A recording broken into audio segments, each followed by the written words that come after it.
پیغام ماہ سیاں۔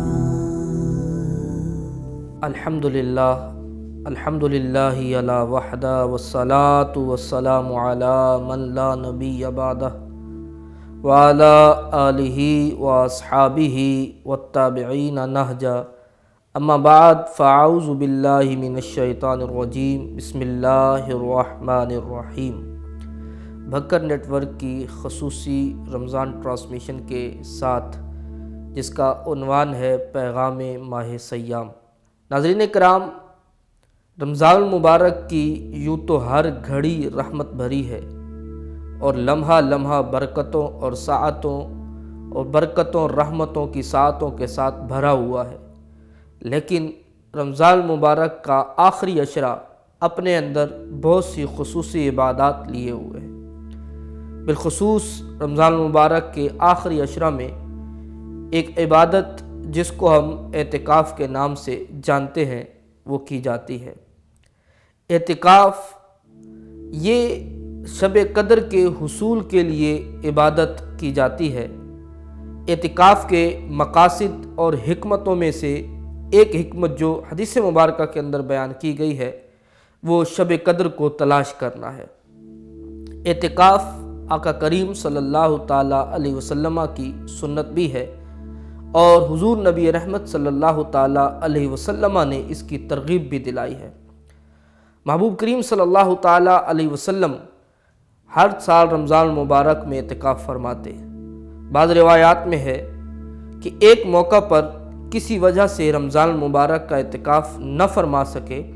تو 10 دن کا بعد میں آپ نے اعتکاف فرمایا۔ اس بات سے اندازہ کیا جا سکتا ہے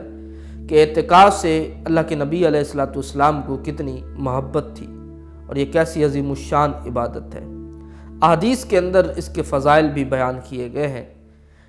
حدیث مبارکہ کے اندر ہے، آقا کریم صلی اللہ تعالیٰ علیہ وسلم نے ارشاد فرمایا، جو اللہ عز و جل کی رضا اور خوشنودی کی خاطر ایک دن کا اعتکاف کرے، اللہ تبارک و تعالیٰ اس کو اور جہنم کو اتنا دور کر دے گا کہ ان کے درمیان 3 خندقوں کا فاصلہ ہوگا، جس کی مسافت مشرق اور مغرب کے برابر ہوگی۔ علماء فرماتے ہیں یہ جو فضیلت ہے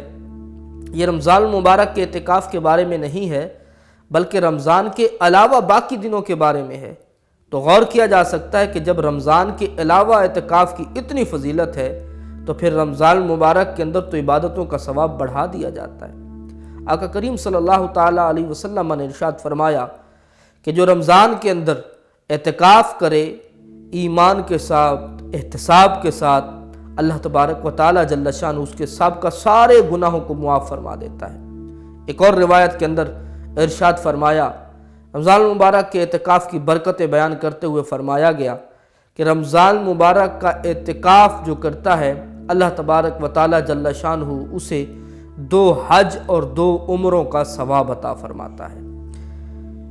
یہاں تک کہ اعتکاف کی برکات کو یہاں سے بھی محسوس کیا جا سکتا ہے کہ ایک روایت کے مفہوم کے مطابق معتکف جب مسجد میں ہوتا ہے اور چونکہ مسجد میں رہتے ہوئے مسجد سے باہر نہیں آ سکتا، تو جو پہلے کے دنوں کے اندر جو باہر رہ کر وہ نیکیاں کر رہا ہوتا ہے، اعتکاف کی برکت سے اگرچہ وہ نیکیاں نہیں کر رہا ہوتا لیکن اسے اس نیکی کا ثواب مل رہا ہوتا ہے۔ مثال کے طور پر کوئی شخص پہلے کے دنوں میں لوگوں کی مدد کرتا تھا، تو جب اعتکاف میں مسجد میں ہوتا ہے اور کسی کی مدد نہیں کر سکتا، بہرحال اللہ تعالیٰ کی رحمت اسے پھر بھی وہ نیکیاں اور وہ ثواب عطا فرماتی۔ اعتکاف کے معنی کیا ہے؟ اعتکاف کا لغوی معنی جو علماء نے بیان کیا وہ ہے دھرنا مار کے بیٹھ جانا۔ اس کا مقصد یہ ہے کہ جب معتکف مسجد میں آتا ہے، یہ ایسے انداز میں اور ایک ایسی نیت لے کے آتا ہے کہ جس طرح دھرنے کے شرکاء کسی خاص مطالبے اور خاص مقصد کے لیے بیٹھے ہوتے ہیں، معتکف بھی اسی لیے آ کے بیٹھ جاتا ہے اور اپنے رب کے حضور عرض کرتا ہے کہ مالک اب تو میری بخشش فرمائے گا تو میں ہی تیرے در سے اٹھوں گا، بصورت دیگر تیرے در پہ حاضر ہوں۔ اپنی بخشش کا سامان لیے معتکف مسجد میں آتا ہے۔ اعتکاف کبھی واجب ہوتا ہے، کبھی سنت ہوتا ہے اور کبھی نفل ہوتا ہے۔ وہ اعتکاف واجب ہے جس کی کسی نے نظر یا منت مانی ہو، کوئی شخص یہ زبان سے کہتا ہے کہ میرا فلاں کام ہو گیا تو میں اللہ کی رضا کی خاطر اتنے دن کا اعتکاف کروں گا،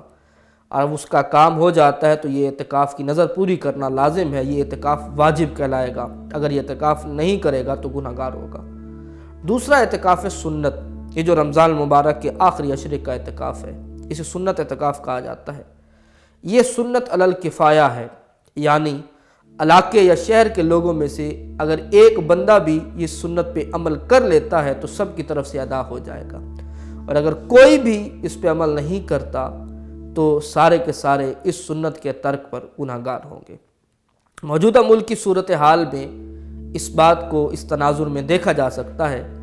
کہ اگر ایسے معاملات ہیں کہ مساجد کے اندر اجتماعات سے روکا جا رہا ہے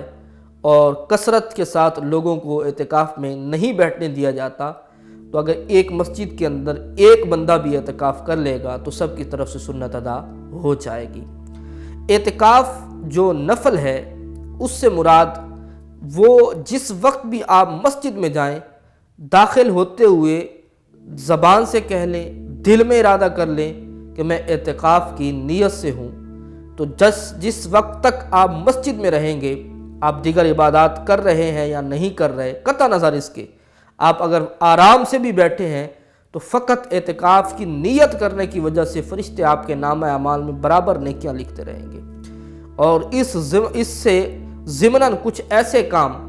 جو مسجد کے اندر ویسے جائز نہیں ہوتے لیکن نفلی اعتکاف کی نیت کی وجہ سے وہ کام جائز ہو جائیں گے۔ مثال کے طور پہ مسجد میں کھانا پینا منع ہے، لیکن اگر اعتکاف کی نیت کوئی شخص کر چکا ہے تو اب مسجد میں رہتے ہوئے وہ کھا پی بھی سکتا ہے، وہ ضمناً اس کو یہ فوائد بھی نصیب ہو جائیں گے، ساتھ ہی ساتھ برکات اور ثواب الگ سے ملتا رہے گا۔ اعتکاف کے حوالے سے ایک اور بات، مرد حضرات تو اپنی اپنی مساجد میں جہاں انہیں موقع ملے گا وہ اعتکاف کریں گے، خواتین بھی اعتکاف کر سکتی ہیں، لیکن خواتین کا اعتکاف اپنے گھر کا اعتکاف ہوتا ہے۔ گھر کے اندر جس جگہ پر وہ نماز پڑھتی ہیں اس جگہ کو جائے اعتکاف بنا سکتی ہیں۔ اگر پہلے سے نماز کے لیے جگہ مختص متعین نہیں ہے تو رمضان المبارک میں ایک جگہ کو مختص کر لیا جائے اور پھر وہیں نماز پڑھی جائے، اور اعتکاف کے دنوں کے اندر وہ خواتین اسی جگہ پر اعتکاف کریں۔